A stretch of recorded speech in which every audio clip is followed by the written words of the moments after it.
Número 5. Reformas al Código Tributario. En este apartado de la capacitación se indican las adiciones y reformas que se hacen a esta normativa legal. Temas como la simulación fiscal, la obligación de proporcionar información a la SAT, las facilidades de pago, la solvencia fiscal, la actualización del marco sancionatorio, el cierre preventivo, entre otros. Vamos a entrar a modificaciones del Código Tributario. Fíjense que acá tenemos unas nuevas facultades que le son, diríamos, otorgadas a la administración tributaria. La primera de ellas se enmarca dentro de una tipificación que el Código Tributario ahora denomina simulación fiscal. ¿Qué es eso? Aquí la redacción nos dice: quien encubra el carácter jurídico de un negocio declarado, dándole apariencia de otro de distinta naturaleza. Simular un negocio distinto al real. Por ejemplo, hemos oído por ahí que hay inmobiliarias que si usted llega a comprar una casa, en lugar de hacer una escritura de compra y venta, le dicen: mire, ¿por qué no constituye una sociedad anónima? Y lo que vamos a hacer es que nosotros le vamos a aportar este bien inmueble a su sociedad anónima. ¿Cuál es el propósito? Que usted no pague el IVA, ¿verdad? Y eso, crean que ya la administración ha detectado algunos casos. Ahora, ¿qué están haciendo ahí? Están simulando. Están diciendo: estamos haciendo como una aportación, cuando en la vida real lo que hubo fue una compra-venta de un inmueble. Ahora, ¿qué dice esta norma que está facultando a la SAT? Que la SAT puede hacer dos cosas. Número uno, la SAT puede plantear el ajuste. Usted tenía que pagar el impuesto al valor agregado por la compra de ese inmueble. Quiere decir que la SAT le va a decir: págueme el IVA. Que por esa figura, entre comillas, esa simulación, aparentemente se logró evitar el pago del IVA. Entonces ahora la SAT dice: no, usted me paga el IVA. Y aparte de eso, dice que se faculta a la SAT a emprender una acción penal. ¿Contra quién? Contra esas personas que se pusieron de acuerdo para simular el negocio, ¿verdad? Entonces son dos acciones distintas. La SAT cobra el impuesto y además pone una denuncia penal contra estas personas.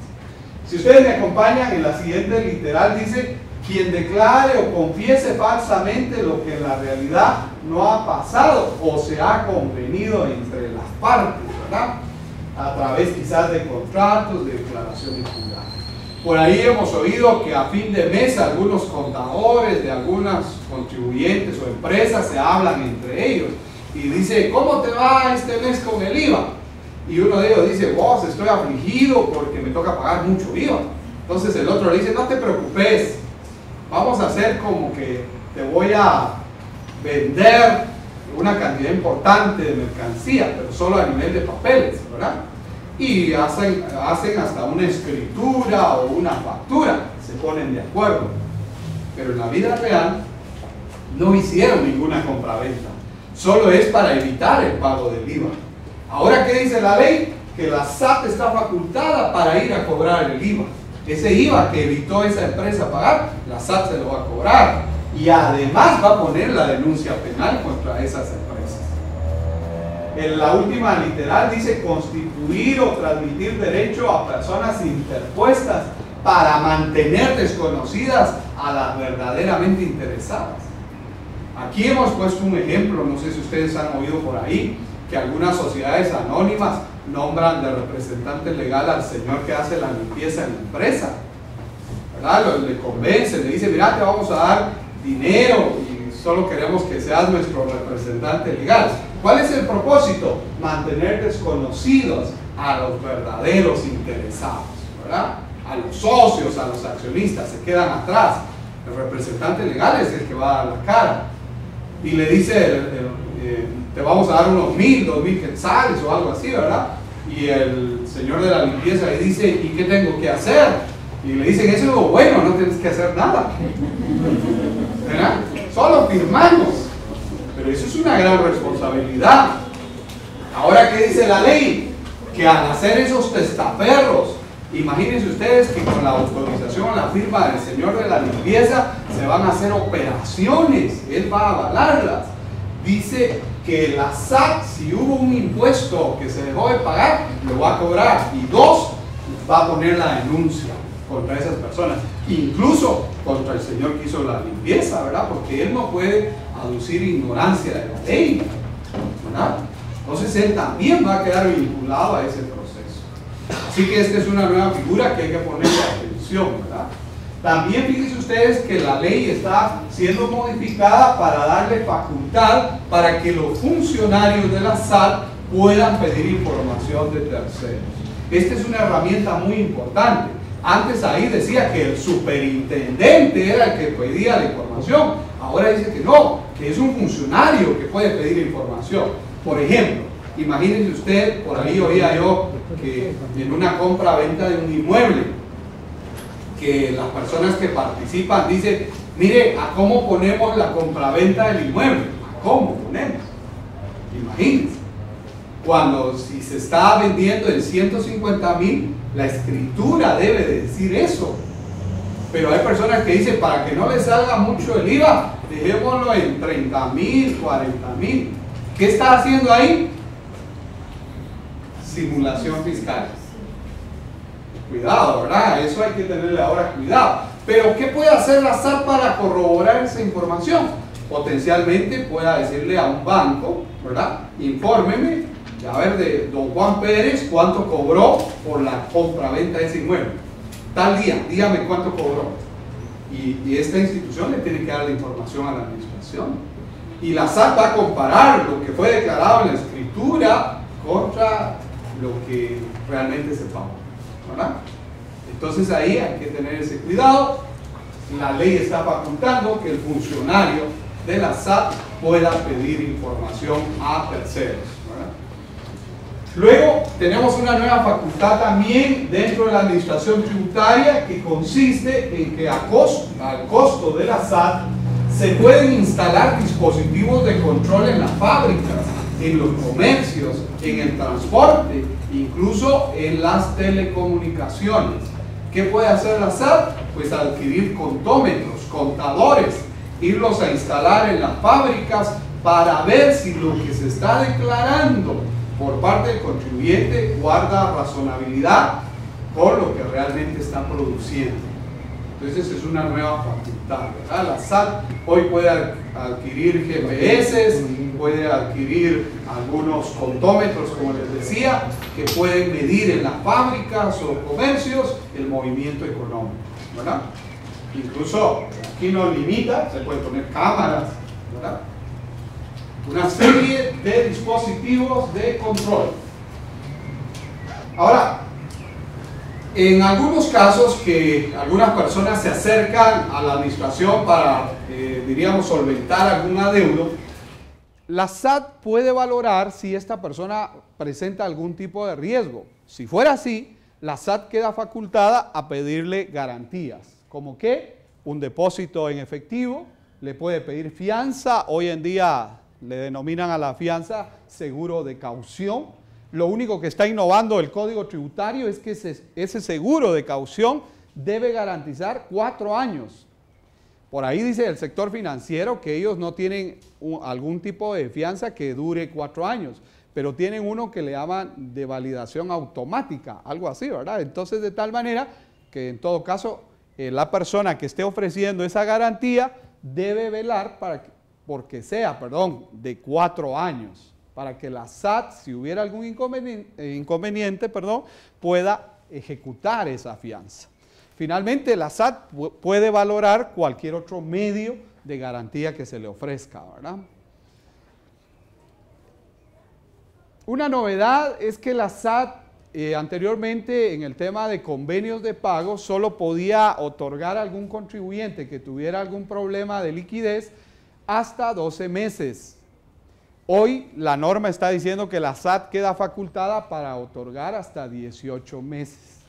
Ahí lo recomendable cuando la persona haga su gestión es que justifique muy bien, ¿verdad?, el problema que está teniendo. Si alguien solo pone quiero 18 meses para pagar, lo que la SAT va a valorar es la capacidad de pago que tiene la persona. Y si la administración tributaria valora que alguien que tiene mucha liquidez le está diciendo deme 18 meses, de repente la SAT puede disponer darle solo 6. Pero si hay una buena justificación, ¿verdad? La SAT le puede otorgar hasta 18 meses. Y algo novedoso también es que si se hace esta gestión después del vencimiento, pero antes de ser requerido por la administración tributaria, la SAT por primera vez en toda su historia puede rebajar intereses a un 50%. Y en el tema de la penalización puede rebajar hasta un 85%. ¿Verdad? Y luego de la suscripción del convenio, pues hasta ese momento cesa la determinación en el pago de intereses. También por primera vez se le faculta a la SAT que pueda otorgar convenios de pago, aunque el caso esté en lo económico coactivo.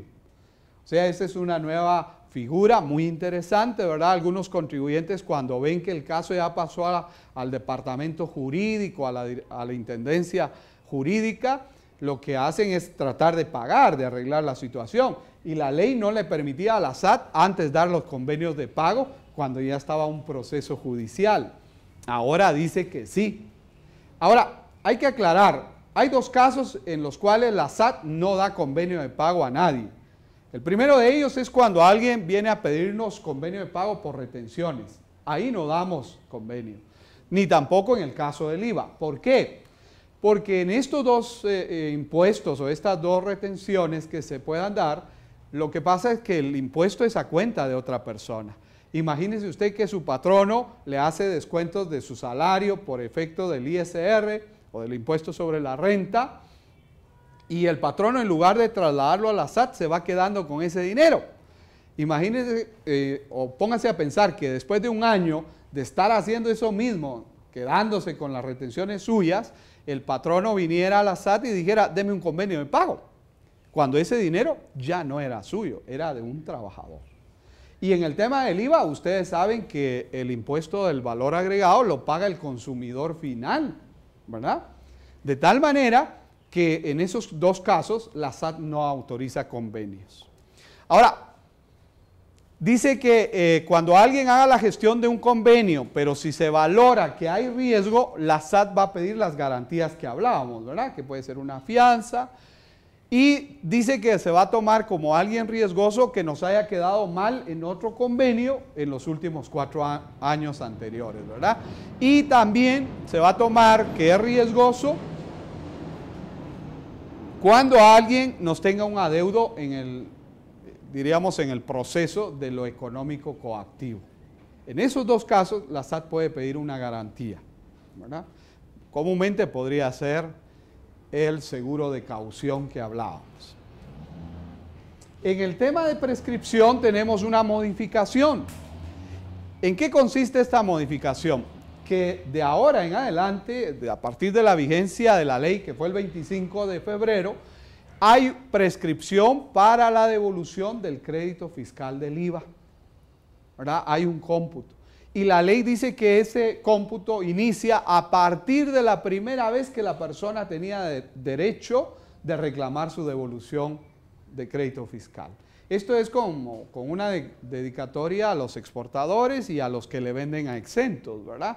Que le está diciendo que tienen hasta 4 años para pedir la devolución. Algunas personas venían a la administración, incluso después de los 4 años, a decir, devuélvame. Y como no había prescripción, la SAT tenía que devolverle.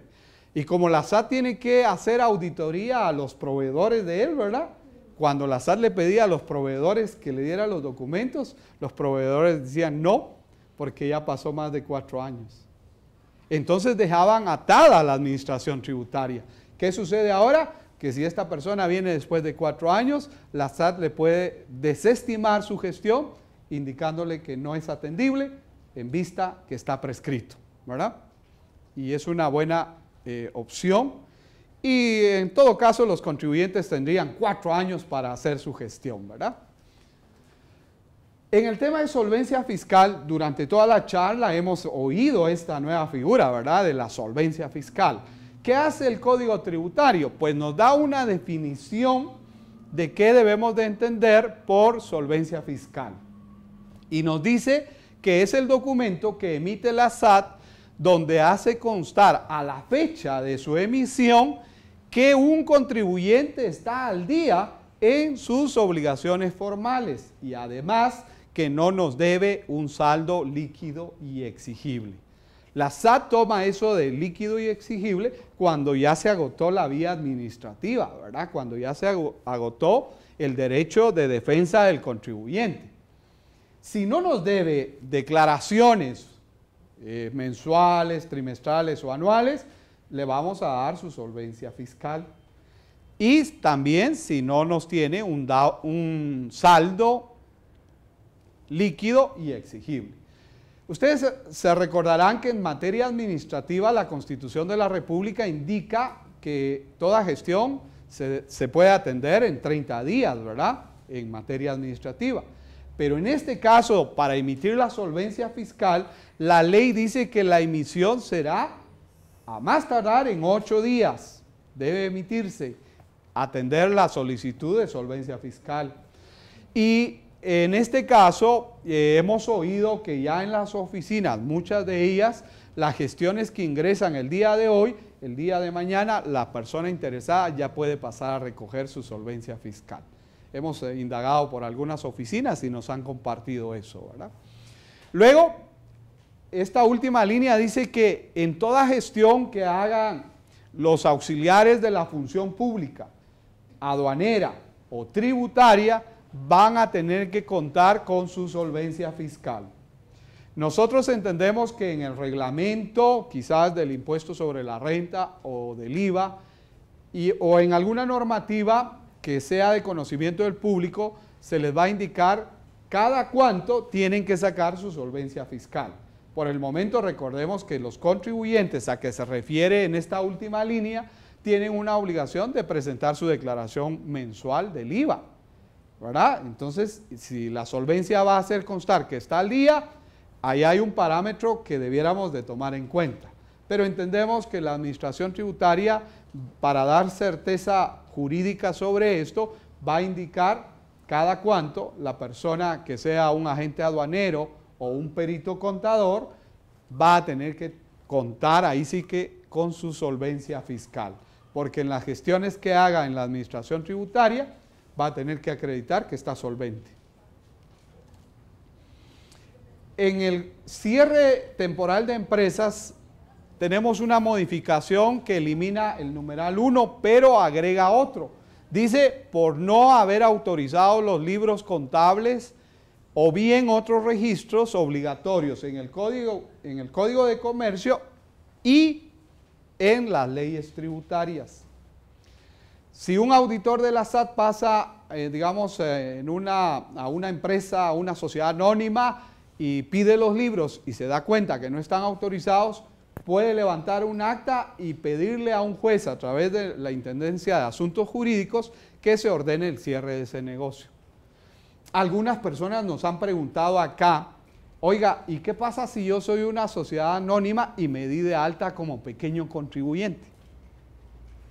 Como aquí dice que según el Código de Comercio, ¿verdad?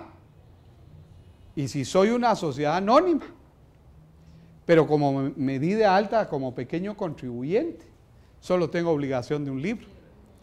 Entonces, para efectos fiscales, oíamos en la explicación anterior que únicamente se va a pedir el libro de compras y ventas para los pequeños. Eso no significa que la persona no tenga obligación de tener su libro. Debe tenerlo, pero no se lo vamos a pedir si él está de alta como pequeño contribuyente.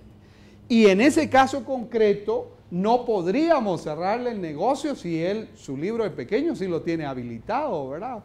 Está autorizado, no hay problema, ¿verdad? Y ya no pediríamos los demás para efectos fiscales. Hay una novedad. Si alguien no quiere que se le cierre el negocio, después de que el juez está ordenando ya prácticamente el cierre, le pueden pedir al juez que sustituya esa penalización y en lugar del cierre le permita pagar una multa en dinero. En este caso, el mismo código está desarrollando que va a ser el 10% de los ingresos brutos. Y dice que en ningún caso será menor de 10,000 quetzales.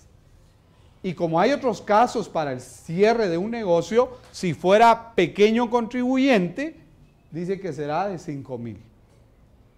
Ahora, lo último que establece esta modificación es que cabe un recurso de apelación si un contribuyente no está de acuerdo a la sentencia del juez. Él puede apelar eso, ¿verdad? Vamos a entrar rápidamente a las modificaciones de las infracciones formales, ¿verdad?, que están contenidas precisamente en el artículo 94 del Código Tributario. Si ustedes me acompañan, la primera figura dice que se adiciona la omisión de dar el aviso a la SAT por modificaciones y dice y cualquier actualización. Si ustedes ven, lo que está en rojo dice actualización. ¿Qué significa? Que si yo voy a tener una obligación de actualizarme cada año, si no lo hago, va a haber una multa que ahora se computa de 50 quetzales por cada día y un máximo de 1,500. Antes había esa penalización muy parecida y era de 30 quetzales y el máximo eran 1,000 quetzales, ¿verdad? Pero lo que está innovando es la figura de la actualización.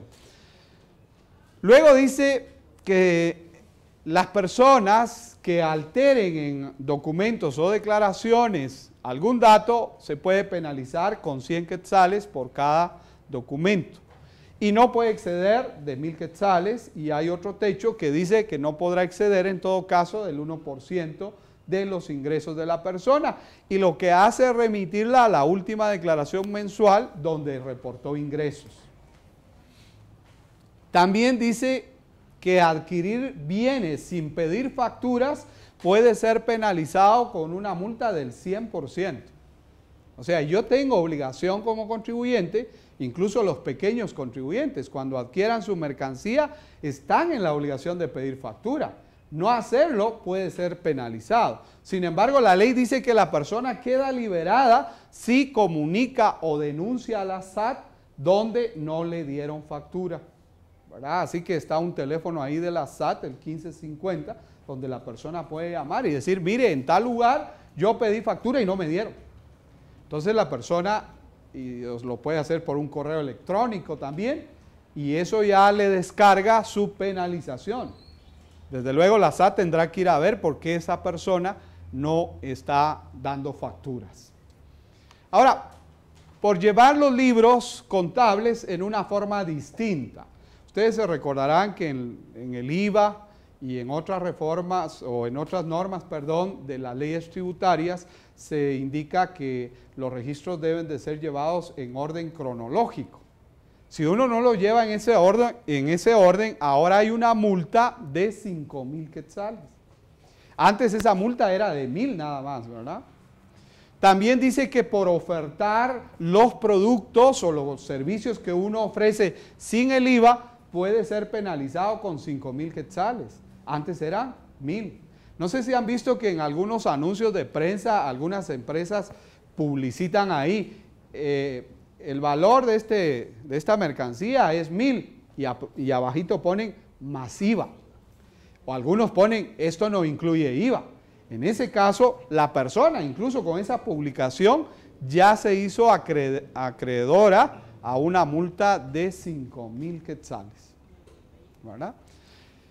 Luego dice que por presentar declaraciones fuera del plazo, 50 quetzales por cada día y el máximo ahora son 1,000 quetzales. Ustedes recordarán que antes la multa era de 30 quetzales y el máximo, si era una declaración mensual, se cobraba 600 quetzales el máximo. Si era una declaración trimestral, 1,500. Y si era una declaración anual, eran 3,000 quetzales. Ahora la multa máxima son 1,000 quetzales, nada más. Ahora, la norma dice que si esta infracción la comete un ente exento, esa multa se puede duplicar. Por ejemplo, si un centro educativo no cumple con presentar sus declaraciones, en ese caso la administración tributaria puede duplicar esta multa y se convertiría en 2,000 quetzales. Cuando un comprador de un vehículo no realice su traspaso, por primera vez se está penalizando no hacer el traspaso en tiempo. Si usted compró un carro y no lo hace en tiempo, ¿verdad? En este caso son 15 días hábiles por el mandato de la ley del IVA y se tendría una multa del 100% del IVA no pagado. O sea, noten que ahora adquirir un vehículo y no hacer el traspaso puede ser penalizado. Luego tenemos por no dar aviso de cambio de las características de un vehículo. Por ejemplo, usted le cambió motor a su carro, ¿verdad? El motor que tenía ya no sirve y usted le pone un nuevo motor. Usted tiene que dar un aviso, tiene que gestionar ese cambio. Si no lo hace, hay una multa de 500 quetzales. Por no presentar los informes que se piden por leyes tributarias. Por ejemplo, los contribuyentes especiales grandes y medianos tienen la obligación de mandar estados financieros. La SAT saca una comunicación ahí y dice, mándenos sus estados a tal buzón, ¿verdad? Y se está anunciando que lo manden. Si la persona no manda, la primera vez la SAT le puede penalizar con 5,000 quetzales. Digamos que ya fue sancionado, por ejemplo, en abril. Usted le mandó a pedir y el contribuyente especial, mediano o grande, dice, no lo vamos a mandar, ¿verdad? Entonces ya la SAT está facultada a ponerle la primera multa.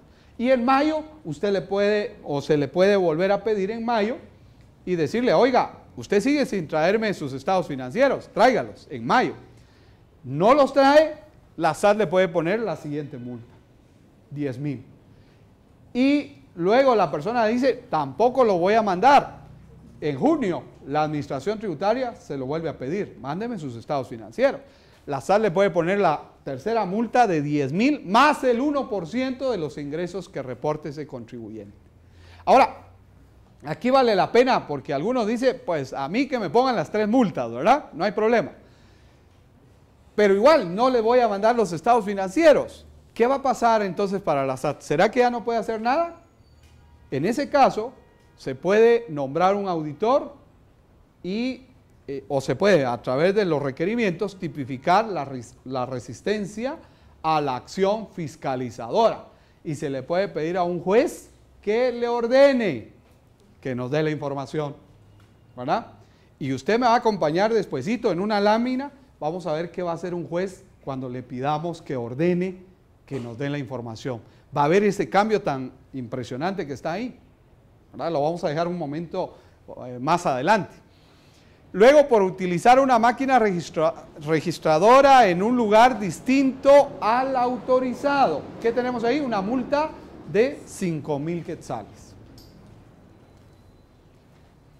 Por no efectuar el pago de tributos o información requerida por medio electrónico. ¿Qué va a suceder? Ahora hay una multa de 1,000 quetzales. Yo no sé si ustedes se han dado cuenta, pero ahorita, afuera de este salón, había una persona que traía un formulario. Ustedes se recuerdan que hay una normativa que dice que cualquier pago de impuesto mayor de 5,000 quetzales tiene que hacerse el envío electrónicamente. Algunas personas venían acostumbradas a que traían importes mayores de 5,000 y pasaban con el jefe de una oficina y le decían, fírmeme aquí para que me reciba mi pago. Y el jefe decía, bueno, en lugar de que se vaya sin pagar, mejor le ponemos un sellito y una firma y ya el banco con eso recibía el pago, ¿verdad? Un pago de 20,000, 30,000 quetzales. ¿Qué va a suceder ahora? Hoy está penalizado si alguien tiene obligación de enviar ese pago en forma electrónica y no lo hace, va a ser penalizado con 1,000 quetzales. ¿Qué va a suceder si llega a una oficina donde usted va a pagar 20,000 y le dice a un jefe, oiga, póngame aquí un sello para que me reciba mi pago? Pues el jefe tendrá la responsabilidad de decirle, ok, le voy a poner el sello, le voy a poner la firma, pero de una vez le vamos a dar su nota para que vaya a pagar 1,000 quetzales de multa. De una vez. ¿Por qué? Ahora está penalizado, ¿verdad?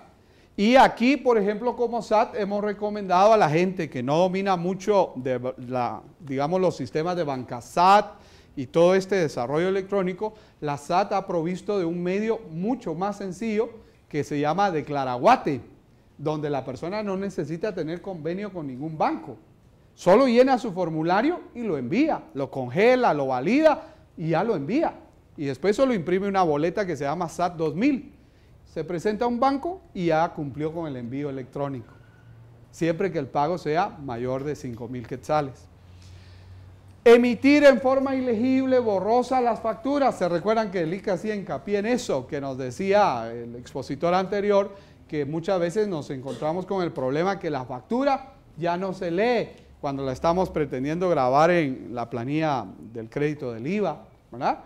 Ahora está penalizado y dice que a la persona que esté emitiendo ese tipo de facturas borrosas se le puede penalizar hasta con 5,000 quetzales por cada mes que lo haga, ¿verdad?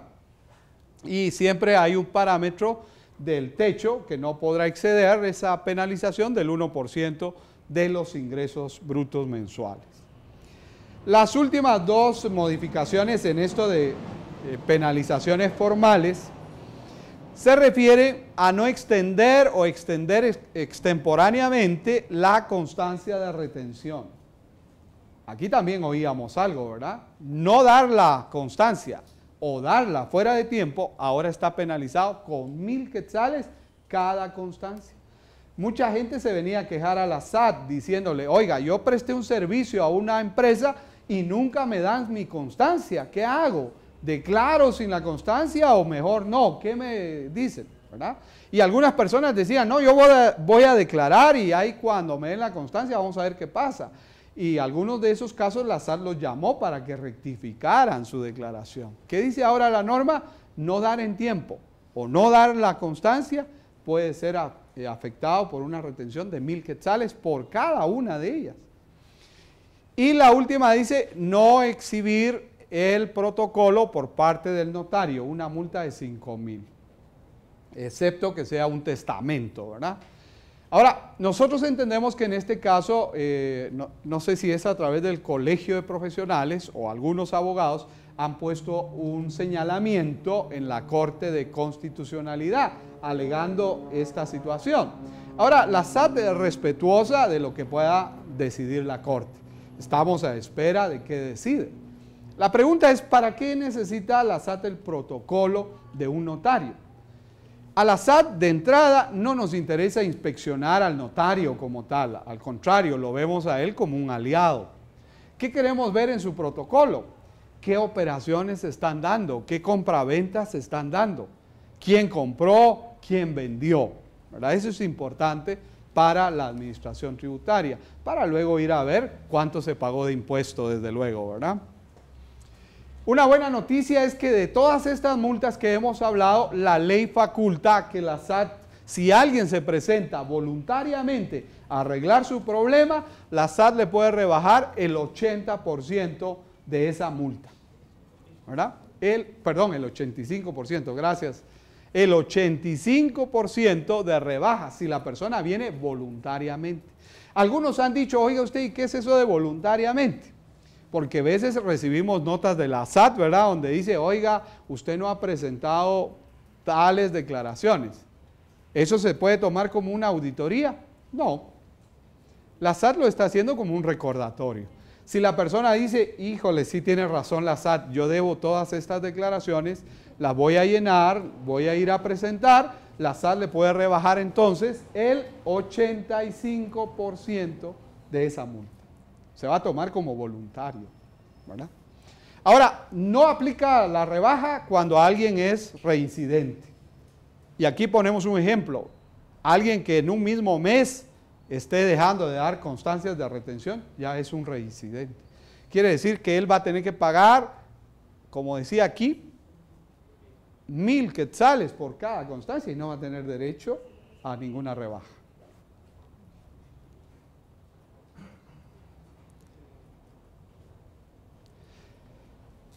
La norma está dando otras atribuciones a la SAT.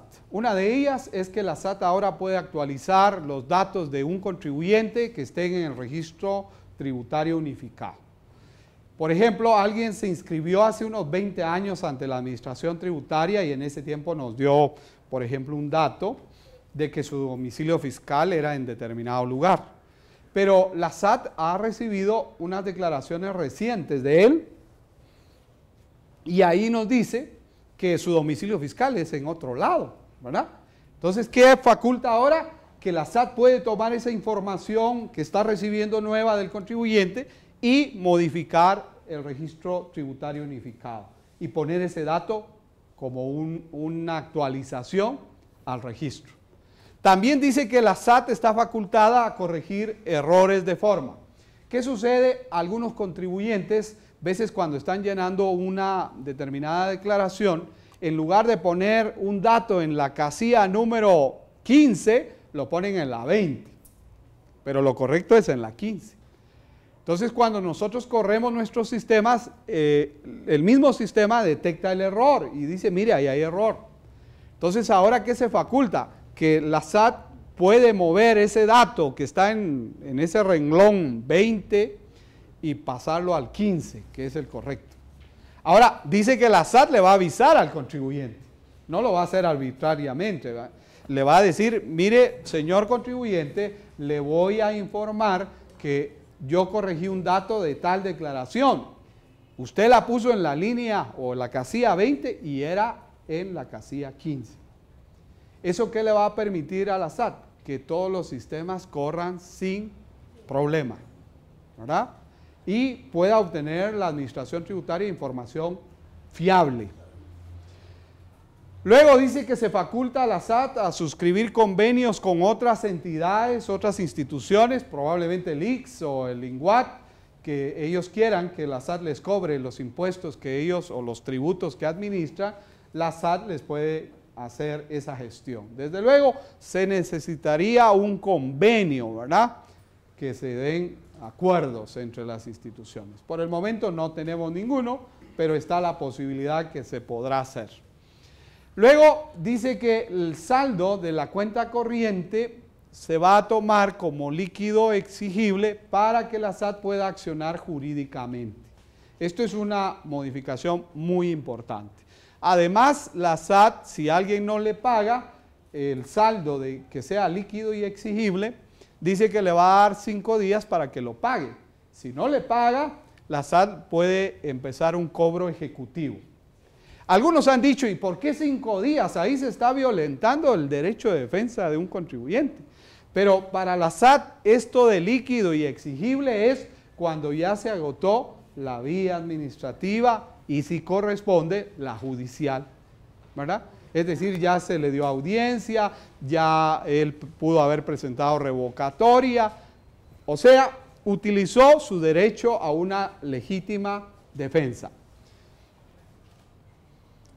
Si alguien quiere presentar una declaración voluntariamente o rectificarla, la norma dice que puede hacerlo siempre que no se haya dado audiencia.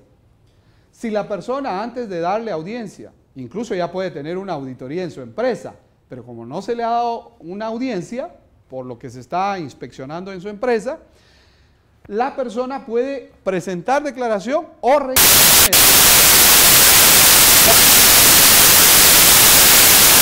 no, ¿qué?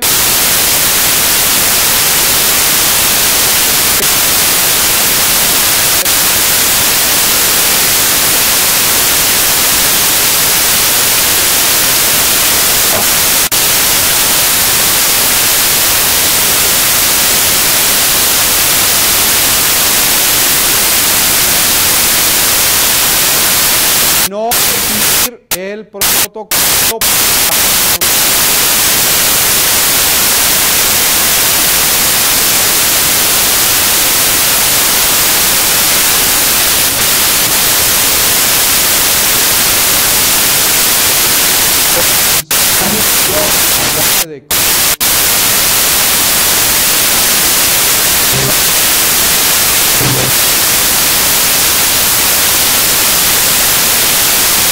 La pregunta es, ¿para qué?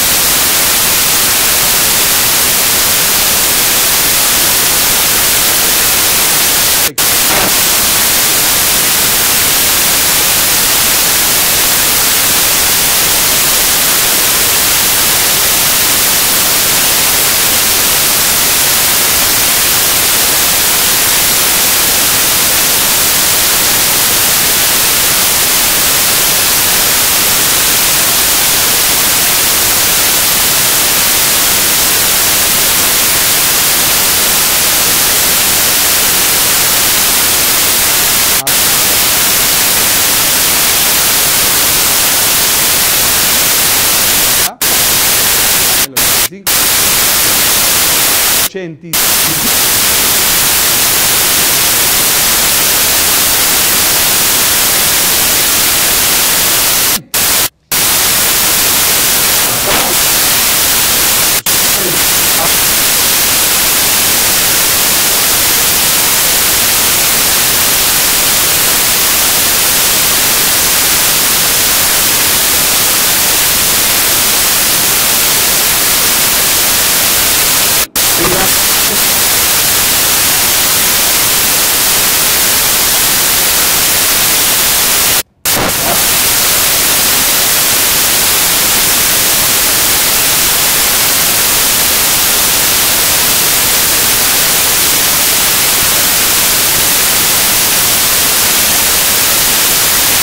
Ya, sí.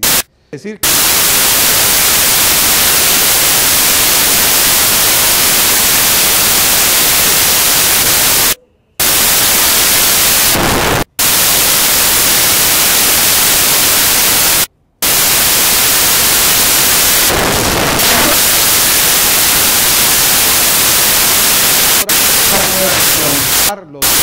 un conocimiento de registro.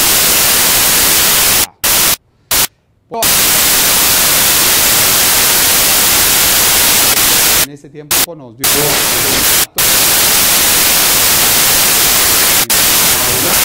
pero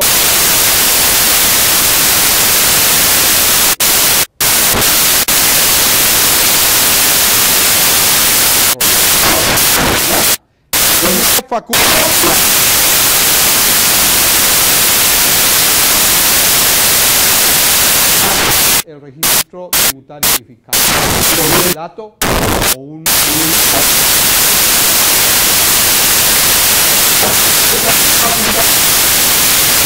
error. Veces de poner la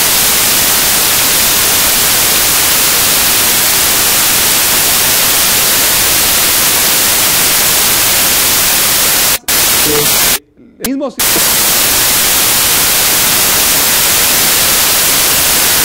que la SAT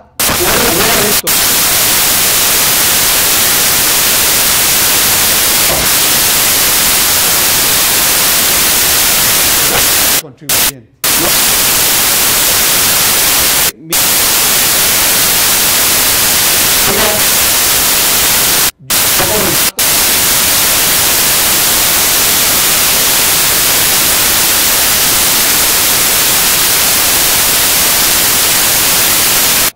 Que todos los sistemas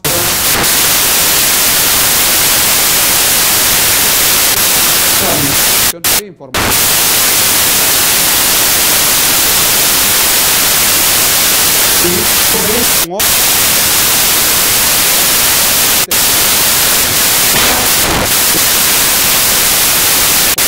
que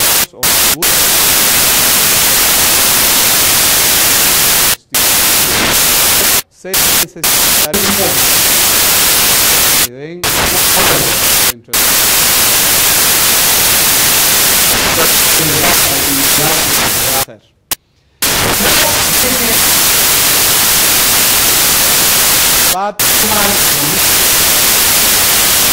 puede una modificación no le pasa de que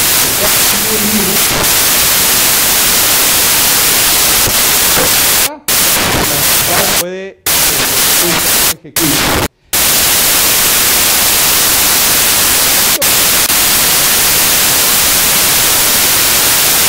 Esto de líquido,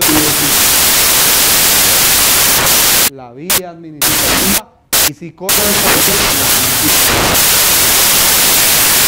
la audiencia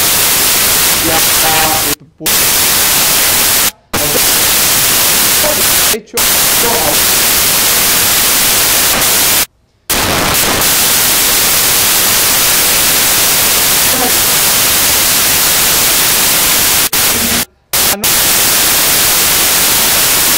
no se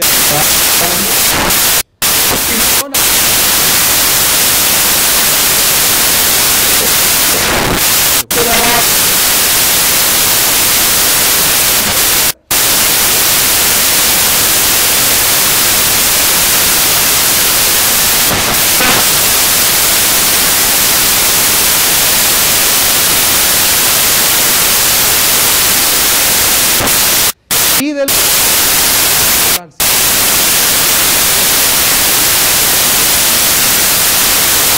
¿Qué pasa si se...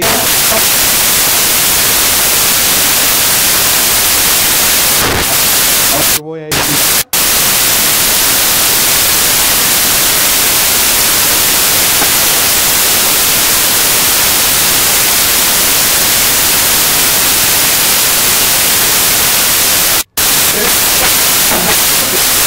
que juntamente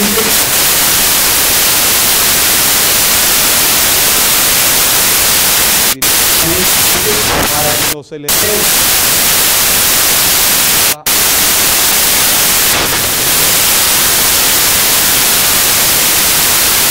hagan su registro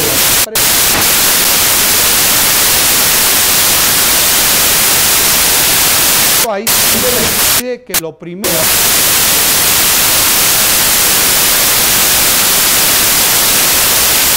la persona no tiene designado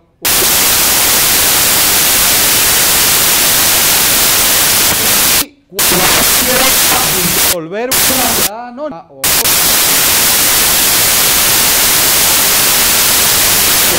prueba que está solamente ante la SAT. Es decir,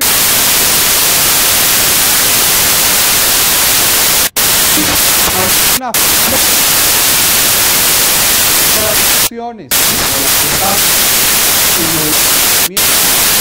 las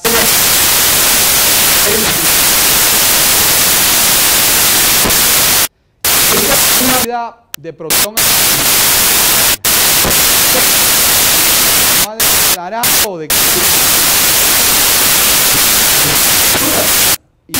que movimiento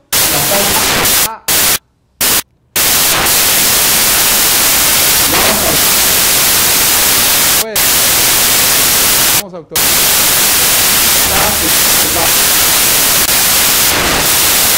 podrá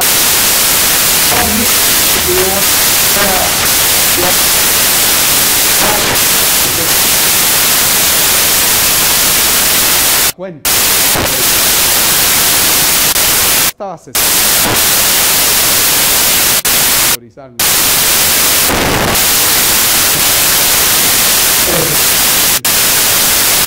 tributar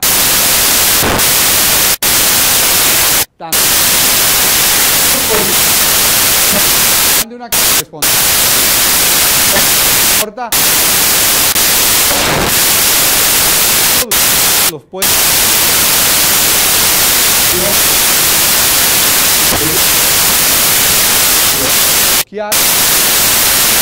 o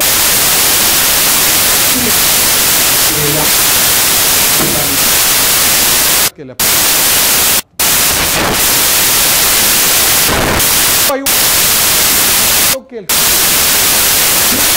dice aquí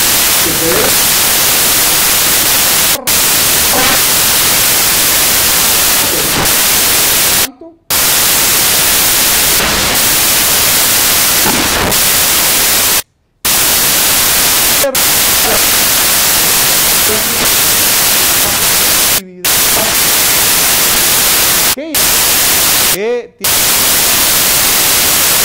de sus ingresos.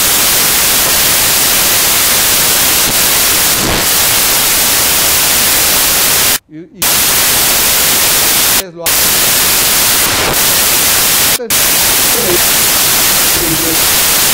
Es de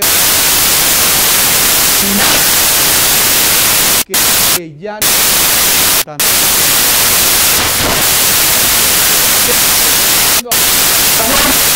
al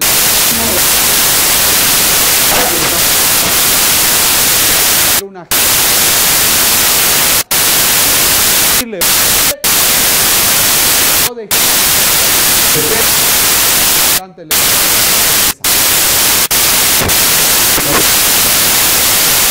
una certeza si fue eso puede ser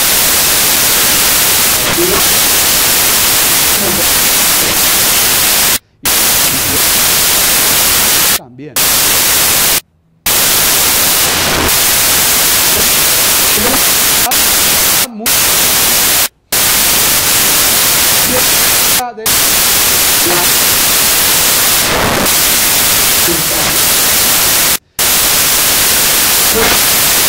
Si un componente instalado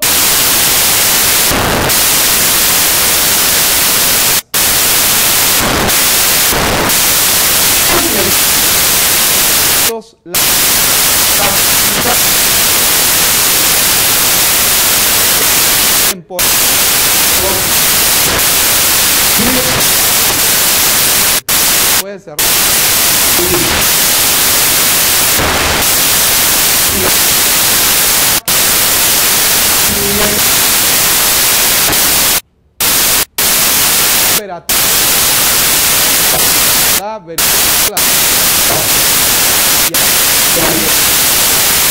que ni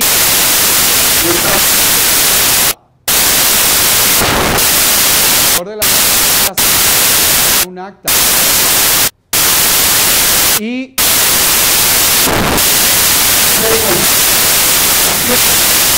estaba no tenía